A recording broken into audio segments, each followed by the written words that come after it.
సీతారామచంద్ర గోవింద, గోదూరు రామచంద్ర గోవింద గోవింద.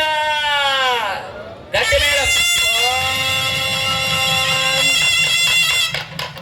మాంగళ్యం తంతునా నేనా లోకరక్షణ హేతునా కంఠే బధ్నామి జుభగే వందే వజ్రదాంశనం. మాంగళ్యం తంతునా నేనా ఆలయ రక్షణ హేతునా కంఠే బధ్నామి జుభగే వందే వజ్రదాంశనం. మాంగళ్యం తంతునా నేనా గ్రామ రక్షణ హేతునా. అటువంటి కాలకు పెట్టేయండి. ఆ నలుగురు ఎవరో పేరు రాయించుకోండి. కాబట్టి ఉద్దేశం ఉంది కాబట్టి ఒకటి నామాలు, ఒకటి శంఖము, ఒకటి చక్రం. కొబ్బరికాయ నామాలు నోముల నవీన్ రెడ్డి నామం ఉన్నటువంటి కొబ్బరికాయ మొట్టమొదటి 5,001 రూపాయలు సొంతం చేసుకున్నారు. ఇంకొకటి శంఖము, ఒకటి చక్రం. డాన్స్ చేస్తాం.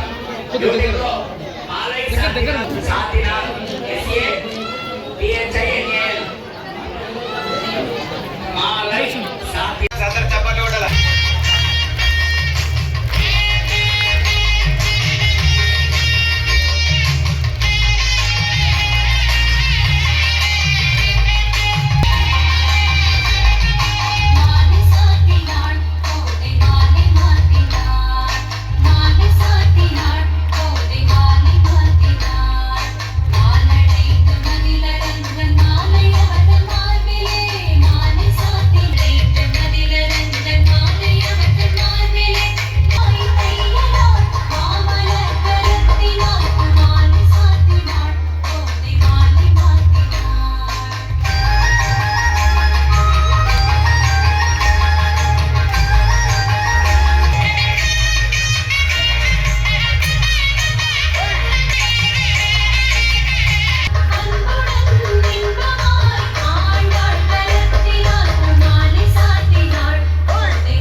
గోవింద గోవింద.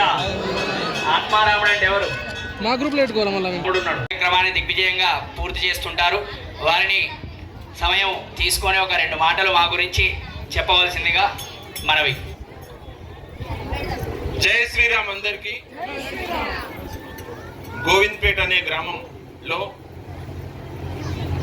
ఆర్మూర్ నియోజకవర్గంలోనే ఒక మంచి పారదర్శకత కలిగినటువంటి గ్రామంలో సీతారామస్వామి యొక్క ఆలయానికి మమ్మల్ని పిలవడం, ఆ సేవకు, ఆ ప్రేమకు, ఆ భక్తికి నోచుకోవడం. ఈఆర్ ఫౌండేషన్ ఆర్మూర్లో మేము ఒక ట్రస్ట్ ఏర్పాటు చేసినాము. భగవత్ కార్యక్రమాలు కానీ ఇంకా ఏ ఇతర కార్యక్రమాలన్నా కానీ మా ఫౌండేషన్ ద్వారా దేవుడికి కానీ హైందవ సంస్కృతిని కాపాడడానికి ప్రతిరోజు అహర్నిశలు కృషి చేస్తున్నటువంటి మా యొక్క మిత్రులందరం కూడా స్వామివారి సన్నిధికి రావడం అనేది చాలా సంతోషంగా ఉంది. అలాగే అశేషమైనటువంటి మా గోవింద్పేట్ గ్రామంలో ప్రతి ఒక్కరు కూడా ఈరోజు ఈ కార్యక్రమానికి విచ్చేసి స్వామివారి యొక్క కళ్యాణం ఆ భద్రాద్రి శ్రీరాముడిది ఎలా ఉంటుందో సేమ్ అలాగే మా స్వామివారులందరూ కూడా ఎంతో పద్ధతితో నిష్ఠతో చూసి మేము చాలా సంతోషపడ్డాం. నా పేరు రాజశేఖర్ అమ్మ. అందరికీ నమస్కారం. నేను చార్టెడ్ అకౌంటెంట్గా ఆర్మూర్లో విధులు నిర్వహిస్తాను, ఇన్కమ్ ట్యాక్స్ సంబంధించి. ఈ కార్యక్రమానికి మమ్మల్ని ఆహ్వానించినటువంటి ఈ యొక్క గ్రామ సర్పంచ్ అయినటువంటి గణేష్ అన్నకు, అలాగే మా గోవర్ధన్ అన్న, రమేష్ అన్న, గంగాధర్ గౌడ్ అన్న, అలాగే రాజన్న ఎక్కడున్నా రాజన్న గారు, అలాగే నోముల్ నవీన్ గారు, మరియు ఇక్కడికి వచ్చినటువంటి నా మిత్ర బృందం అందరికీ కూడా మరొకసారి ప్రేమపూర్వక సందేశం ఏంటంటే, శ్రీరాముడు తన తండ్రి మాట కోసం అడవులకెగి, అలాగే భార్యను దుష్టుల నుంచి రక్షించడానికి, ధర్మ సంస్థాపన చేయడానికి త్రేతాయుగంలో మనందరినీ ధర్మం వైపు నడిపిస్తున్నటువంటి యొక్క సంస్కృతిని ఈరోజు ప్రపంచవ్యాప్తంగా జరుగుతున్నటువంటి అనేకమైనటువంటి యుద్ధాలు కానీ భీతావహమైనటువంటి వాతావరణాన్ని ఎక్కడ చూసినా చూస్తున్నాం. కానీ భారతదేశంలో మాత్రం శ్రీరాముడు పుట్టినటువంటి నేలలో ధర్మం అనేది ఎక్కువ ఉండడం వల్ల కంపల్సరీగా ఎటువంటి యుద్ధ భయం కానీ శత్రు భయం లేకుండా ఈ యొక్క పరాభవ నామ సంవత్సరంలో పరాశక్తి మరియు శివుడి యొక్క అద్భుతమైన వారి యొక్క ఆశీస్సులతో మన ప్రాంతం అంతా ఎంతో సంతోషంగా ఉంది.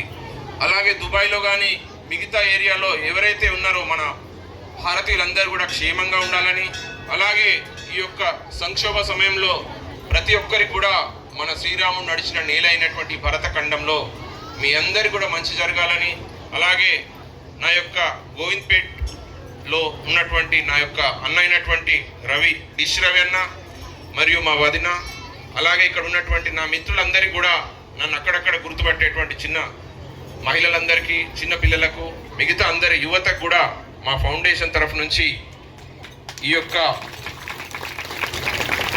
ధర్మాన్ని కాపాడుతున్నటువంటి ఎక్కడ ఉన్నా కాదు మనందట్లో దేవుడు ఉన్నాడు. శ్రీరాముడు ఆ యొక్క అధర్మం పైన ధర్మమైనటువంటి యుద్ధం చేసి ఆ రావణుని సంహరించి మన దాంట్లో ఉన్నటువంటి ఎవిల్స్ని అంటే చెడును పారదోలేటువంటి యొక్క సంస్కృతిని కేవలం ప్రపంచవ్యాప్తంగా ఎక్కడ ఉన్నదని అంటే భారతఖండంలోనే ఉంది. అది హైందవ తత్వంలోనే ఉంది. తండ్రిని ఎలా గౌరవించాలి, తల్లిని ఎలా గౌరవించాలి, అక్కని ఎలా చూసుకోవాలి, భార్యను ఎలా చూసుకోవాలి, పిల్లల్ని ఎలా చూసుకోవాలనే ఒక ధర్మాన్ని ప్రబోధించినటువంటి శ్రీరామచంద్ర ప్రభువుకి మనమందరం కూడా సదా మన పిల్లలకు కూడా ఈ యొక్క సంస్కారము, ఇతిహాసాలు ప్రతి ఒక్కటిని కూడా మన పిల్లలందరూ కూడా నేర్పించే తత్వాన్ని అలవాటు చేసినటువంటి మా గోవింద్పేట్ గ్రామంలో ఇంత ఐక్యమత్యంతో ఇంత మంచి పెద్ద ఎత్తున వచ్చినటువంటి మా అక్క చెల్లెలందరూ కూడా మరొక్కసారి నమస్కారాలు చేస్తూ, నాకు ఈ అవకాశం ఇచ్చినటువంటి మీ పెద్దలందరికీ, గ్రామ కమిటీకి, సర్పంచ్ గారికి మరియు ఆలయ కమిటీకి మరియు పూజారులందరూ కూడా నా యొక్క మంచి శుభ నమస్కారాలతో మళ్ళీ ఈ యొక్క ఆలయం డెవలప్మెంట్కి సంబంధించి నేను కూడా ఏదైనా విరాళం ఇద్దామని అనుకుంటున్నాం. మా రమేష్, మా గోవర్ధన్ అన్న, అలాగే రాజన్న గారు, అలాగే సర్పంచ్ గారితో డిస్కస్ చేసి కంపల్సరీ ఒక మంచి విరాళం ఇద్దామని అనుకుంటున్నా. తర్వాత మీ అందరు కూడా నేను మంచిగా ఏది అవసరమో దాని ప్రకారం నేను నడుచుకుంటానని, కేవలం శ్రీరామచంద్రుడు అలాగే ఈ యొక్క అనుబంధాన్ని గుర్తు చేసుకొని మాత్రమే దేవుడి సేవకై నేను ఒక ఈ కార్యక్రమాలు చేస్తానని మీ అందరికీ పెద్దలందరూ కూడా నమస్కరిస్తూ ముగిస్తున్నాను. థ్యాంక్ యూ అమ్మ. Thank you.